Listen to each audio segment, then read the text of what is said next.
எருசலேமே, யார் உன்மேல் இறங்குவார்கள்? யார் உன்மேல் பரிதவிப்பார்கள்? நான் பொறுத்து பொறுத்து இளைத்து போனேன். அந்த ஏசாயா 1:14 வாசிங்களே, அப்ப தெரியும். உங்கள் மாத பிறப்புகளையும் உங்கள் பண்டிகைகளையும் என் ஆத்துமா வெறுக்கிறது. அவைகள் எனக்கு வருத்தமா இருக்கிறது. அவைகளை சுமந்து இளைத்து போனேன். முந்தா நாள் ஒரு சம்பவம் நடந்துச்சு. என்ன சம்பவம் அப்படின்னா, இந்தியாவுக்கு சுதந்திர நாள். ஆனா கிறிஸ்தவர்களுக்கு மரியாள் பரலோகத்திற்கு எடுத்துக்கொள்ளப்பட்ட நாள் என்று சொல்லுகிறார்கள்.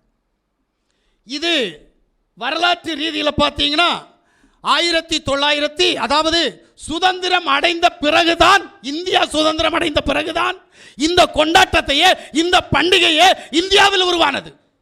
அப்ப அது வரைக்கும் மாதா எங்க போனாங்க?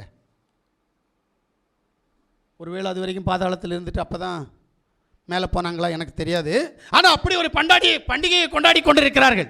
அன்றைய தினத்தில் வீட்டிலே கறி எடுப்பவர்கள் உண்டு, பண்டம் பலகாரம் செய்கிறவர்கள் உண்டு. முக்கியமாய் வேதத்தில் சொல்லப்பட்ட பாச்சோர் அப்படின்ற ஒன்றை, இந்து தெய்வத்திற்கு படைக்கப்பட்ட அந்த பாச்சோரை இன்றைய கிறிஸ்தவர்கள் சாப்பிடுவார்கள். சமைக்கிறியோ சமைக்கலையோ எனக்கு தெரியாது. ஆனால் நீ சாப்பிட்டேல, சாப்பிட்டதுனால வர்ற வேணும் என்ன தெரியுமா? நீ இந்து தெய்வத்திற்கு படைக்கப்பட்டதை புசித்திருக்கிறாய். அப்போ இல்லை, அது அவங்க மாதா பரலோத்து போனதுனால அவங்க பொங்குனாங்க, சமைச்சாங்க, அதை நான் கொஞ்சம் தின்னேன். இது தப்பா? எஸ், அது விக்கிரக ஆராதனைக்காக படைக்கப்பட்ட படைப்பொருள்.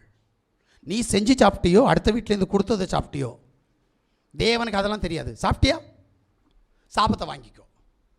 அப்போ அங்கே இருக்கிற பிசாசுட்டேருந்து ஒன்றை நீ வாங்கித்தான் ஆகணும். தேவனுக்கு இது பிடிக்கல. பண்டிகை நாள் ஒத்து வராது என் தேவனுக்கு. ஒரே ஒரு பண்டிகை தான் பிடிக்கும். எனக்கு தெரிஞ்சு தேவன் அனுமதித்த 7 பண்டிகை இருக்குது. ஆனால் இன்னைக்கு அவருக்கு ஒரே ஒரு பண்டிகை தான் பிடிக்கும். என் ஜனம் ஒரே ஒரு பண்டிகைக்குள்ளாகத்தான் கடந்து போகணும். வேற எந்த பண்டிகை அனுசரிக்க கூடாது. அது என்ன பண்டிகை தெரியுமா? பஸ்கா பண்டிகை. அது பஸ்கா பண்டிகை, அதுதான் பெருவிழா. வேதத்தை நம்புகிறவர்களுக்கும் வேதத்தை நேசிக்கிறவர்களுக்கும் ஒரே ஒரு பண்டிகையை கொடுத்தார், அது பஸ்கா பண்டிகை. அந்த பண்டிகையை நாம் ஒவ்வொரு மாதமும் முதல் வெள்ளிக்கிழமையிலே அதை அனுசரித்துக் கொண்டிருக்கிறோம். அதுதான் பண்டிகை. அந்த பண்டிகைக்கு என்ன செய்ய வேண்டும்? தன்னை சுத்திகரித்துக் கொண்டு வர வேண்டும். எருசலேமுக்கு கடந்து போக வேண்டும். இந்தியாவில் இருக்கிற, தமிழ்நாட்டில் இருக்கிற ஒரு மூலை முடுக்கல்ல, அவன் ஆவிக்குரிய எருசலேமுக்கு கடந்து போக வேண்டும். அந்த ஆவிக்குரிய எருசலேமுக்கு கடந்து போனால் ஆவிக்குரிய மனமாற்றம் அவனுக்கு வர வேண்டும், மனம் திரும்ப வேண்டும். அது இல்லாமல் அவன் போய் அந்த பண்டிகையை அனுசரித்தால் அது கூட அவனுக்கு பாவமாய் சாபமாய் அமைகிறது. அப்படித்தானே இருக்குது பைபிளில்.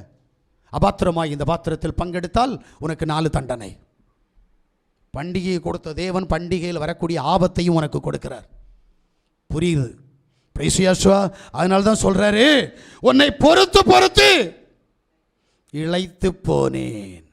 இனி உன்னை பொறுக்கிறதுக்கு நேரம் இல்லை, சிக்ஷிக்கிறதுக்கு நேரம், உன்னை அடிக்கிறதுக்கு, தண்டிக்கிறதுக்கு, உன்னை வேதனைப்படுத்தக்கூடிய நேரம். பிரைஸ் யேசுவா.